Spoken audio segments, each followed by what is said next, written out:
through the herd, loves branding her cattle. Long live cowgirls. Hi, I'm Megan Cusick, and welcome to another episode of Vehicle Care Rockstars. Like pioneers flocking into the Old West during the gold rush, the car wash industry too has experienced a population boom. With customers feeling busier than ever, washing their cars is just another chore tacked onto a never-ending list. This mindset has prompted a wave of new express car washes to flood the market. For several years now, Professional Car Washing and Detailing magazine has tracked the growth of these businesses in its annual Top 50 U.S. Conveyor Chains list. One such company, Mammoth Holdings, debuted on the 2018 list with 22 locations. And in just 5 years, it jumped up to 140.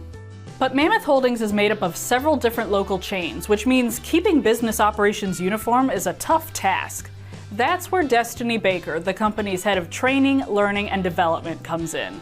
Her job is to corral all those disparate brands' business practices into one standard, creating the ultimate sudsy experience, no matter where you are. All right, Destiny, so how would you sum up the state of the car wash industry in one sentence? Ooh, that's fun, because you could go very far with that. Right. If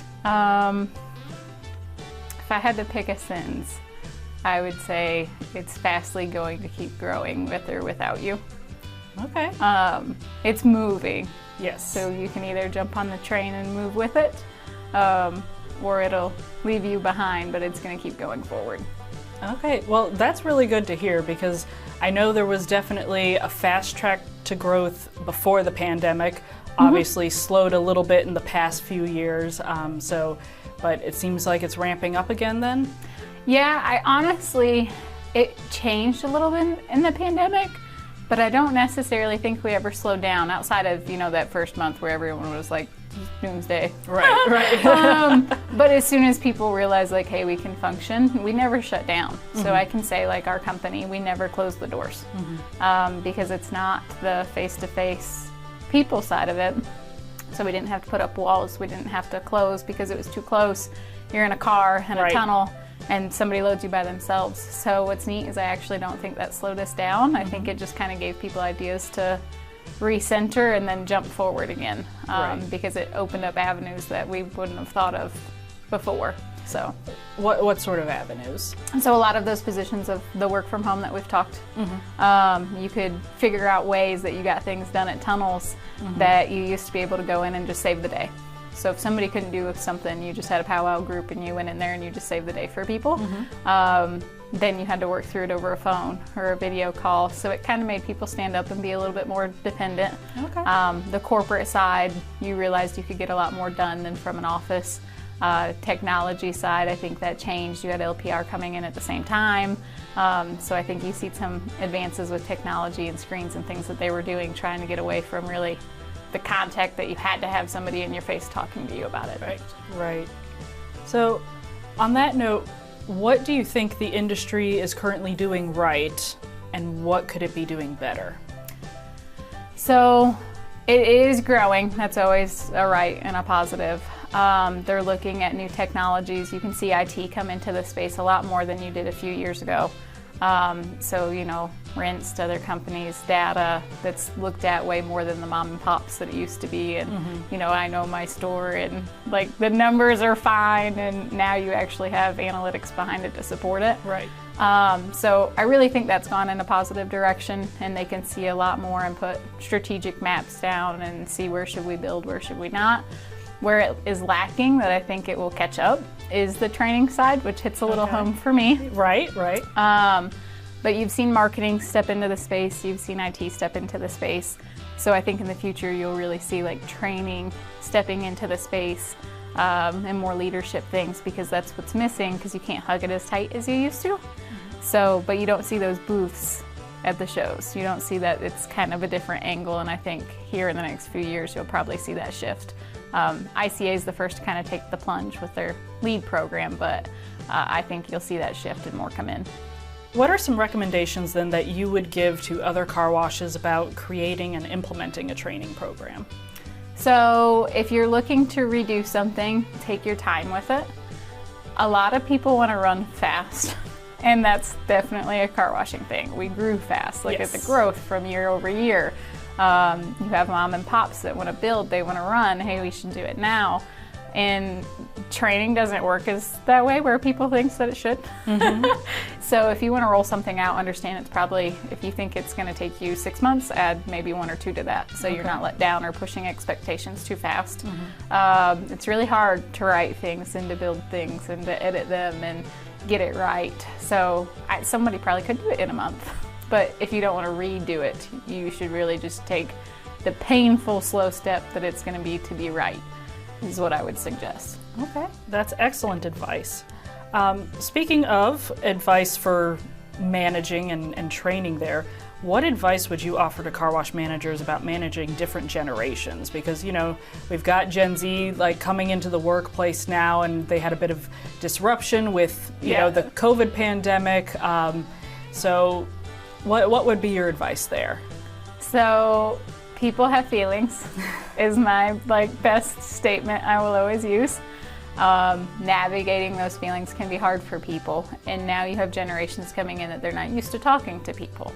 I may be, you know, looked at younger in my role, but I can still remember I didn't have phones until I was in high school. Right. So you had a landline that you had to go and talk to somebody. Same. And Yep. yes. So you don't have that now. A lot of people are in their phones and technology, so they don't know how to talk. So, and I think that's where training will come back and be important in the space, because some of it used to be common sense. People could talk because they had to pick up a phone and actually go see somebody. Now people don't know how to talk, so that will end up being a problem. So for managers working with them, an older generation going to a newer one, they're on 2 completely different levels, so you're gonna have to be patient, and that's where the empathetic comes in. Like, put yourself in their shoes of how they grew up, because they think their way's the only way because they're still young. So the older people are going to have to be the ones that are more patient. It's frustrating, but it's just different. Times have changed, so you're going to have to break things down a way that you never did before, because sadly some common sense, and I don't mean that in a negative light, but it's just not taught anymore. They don't have to. We've made avenues that some things that were easy to us are no longer easy for them. So, all right, so then let's flip that. If you've got, you know, younger generations working with the older ones, what's your advice to the younger generations? Assuming they would take it. Yes. So for somebody younger looking to work with like older managers and really get in there, they don't enjoy a lot of fluff, where the younger generation is used to fluff. You know, we have more awards now for schools and kids, and they're used to getting all of that attention and awards. Your older generation is not, so sometimes they can seem short and blunt in their responses, and it's hard to not get offended by that. But that's just their nature. They didn't need all of that. You just handed them something and said, hey, here you go, and you run with it. So they don't, it's not anything to you or them not wanting to talk to you. It's just how they were raised in a flipped script, to just give them what they need and keep going. So I think the feelings can kind of go the other way. Don't get offended. Just people are different. How can car washes better attract and retain team members? So I think a lot of it's making it fun. So you have to find a middle ground now with training. We used to do manuals a lot when it was older generations, or we had, everybody knows the really painful videos that you had to sit and not fall asleep, and you might have to stand up because this was really hard. You have a lot of TikTok now and younger generations, so while I think that's fun, you still need stuff to stick. OSHA is still OSHA. Our equipment in the tunnel can seriously injure somebody or kill them. So while it is a simple concept to run, you do need them to retain information. So finding that middle ground and still making something fun that can be boring to learn is where you will get everybody on the same page and retain people. If it's too boring, people leave.